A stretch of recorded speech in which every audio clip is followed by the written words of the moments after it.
মাদারীপুর শহরের নতুন মাদারীপুর এলাকা দিন দিন রক্তাক্ত জনপদে পরিণত হচ্ছে।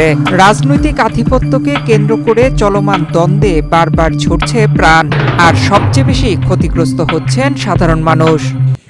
বললাম আমার ফ্রিজ টিভি আর নাতি নাতি করে বই খাতা মোর কাগজ পাতি আলমারি ঘরে পুরা খারাপ হয়েছে। আঁশ মুরগি রাইতে দৌড়ে ধরিয়ে নিয়ে জমি দিয়ে লয়ে গেল। ঘরের মাংস বানাচ্ছিল সব হয়ে গেছে, আমার গর্ভদের কিভাবে থাকবো সেটা আমি চাই আপনাদের কাছে, সরকারের কাছে এতটুকু দাবি। আমার ওনরা পেট্রোল দিয়ে আমার আগুন ঘর বাড়ি সবকিছু পুড়ে দিচ্ছে। আমার সবকিছু আমি কিছু বের করতে পারি না। আমার সুকেস আলমারি ড্রেসিং টেবিল তারপর আপনার খাট আমার যাবতীয় মাল সামান ঘরে ছিল, আমি কিছু বের করতে পারিনি। কেন কোন জায়গা জানি মায়ের হয়েছে, তার সাথে মাথা হয়েছে নাকি আমি সেটাও বলতে পারি না। 10 মার্চ মঙ্গলবার সকালে এলাকায় আলমগীর হাওলাদারকে কুপিয়ে হত্যা করা হয়। তিনি সাবেক কাউন্সিলর মনিরুজ্জামান আক্তার হাওলাদারের সমর্থক হিসেবে পরিচিত ছিলেন। হামলায় তার একটি হাত বিচ্ছিন্ন হয়ে যায়।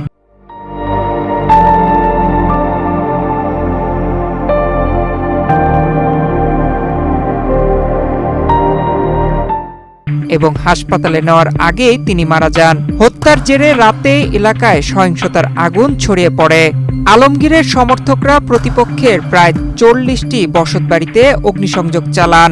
এতে বহু পরিবার ঘর ছেড়ে অন্যত্র আশ্রয় নিতে বাধ্য হয়। আমার বাবার ফোন হয়েছে এলাকায় গেছে, যাওয়ার পর ব্যারের কোনো ঢুকতে পারে না, এমনিতে ব্যাট দেওয়া লাগে, সব ব্যারিটা দরজা খোলা নাই, এরা দরজা খোলা নাই, মাসুদ বাড়ি দরজা খোলা নাই। আমার বাড়ির পারে পাশে ব্যাট দেওয়া লাগছে, ব্যাট দিয়ে হাত কেটে লইয়া গেছে, তাই না? ওই যে বাড়িতে লুটপাট করে দেখে আমরা দৌড়ে গেছি, দৌড়ে যাইয়া হাতটাই নাই, আমাকে চতুর্ধাতে ব্যাট দিয়ে হালাইছে, ব্যাট দিয়ে আমার বাইরে আশ্রয় লেগে গেছে, এই হ্যানেটা কোপ দিছে, 2 রক্ষা দিয়ে হালাইছে, এবার পরে হাতুরটা পিটাইছে, আমার বাইরে মারি হালাইছে।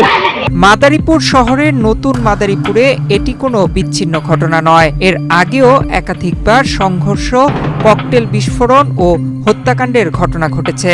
2025 সালের 23 মার্চ শ্রমিক দলের পাল্টাপাল্টি কমিটি গঠনকে কেন্দ্র করে এই এলাকায় ভয়াবহ সংঘর্ষ হয়।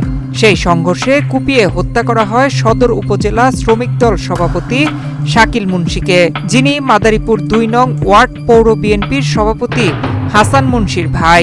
প্রায় 1 বছর পর একই দ্বন্দ্বের ধারাবাহিকতায় এবার নিহত হলেন তার প্রতিপক্ষ আলমগীর হাওলাদার। আইন শৃঙ্খলা বাহিনী বলছে পরিস্থিতি নিয়ন্ত্রণে এলাকায় অতিরিক্ত পুলিশ মোতায়েন করা হয়েছে। ঘটনাস্থল পরিদর্শন করেছেন ঢাকা রেঞ্জের ডিআইজি রেজাউল করিম মল্লিক। শৃঙ্খলা বিঘ্ন ঘটে, এটা কোনো রকম ঘটতে দেওয়া যাবে না।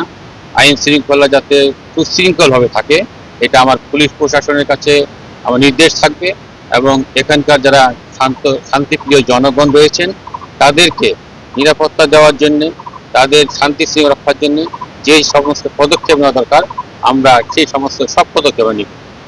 নতুন মাদারীপুরের সাধারণ মানুষ এখন আতঙ্ক ও অনিশ্চয়তার মধ্যে দিন কাটাচ্ছেন। তাদের দাবি, দ্রুত স্থায়ী সমাধান না হলে এই রক্তাক্ত দ্বন্দ্ব থামানো কঠিন হয়ে পড়বে। ডেস্ক রিপোর্ট, বাংলাদেশ প্রতিদিন।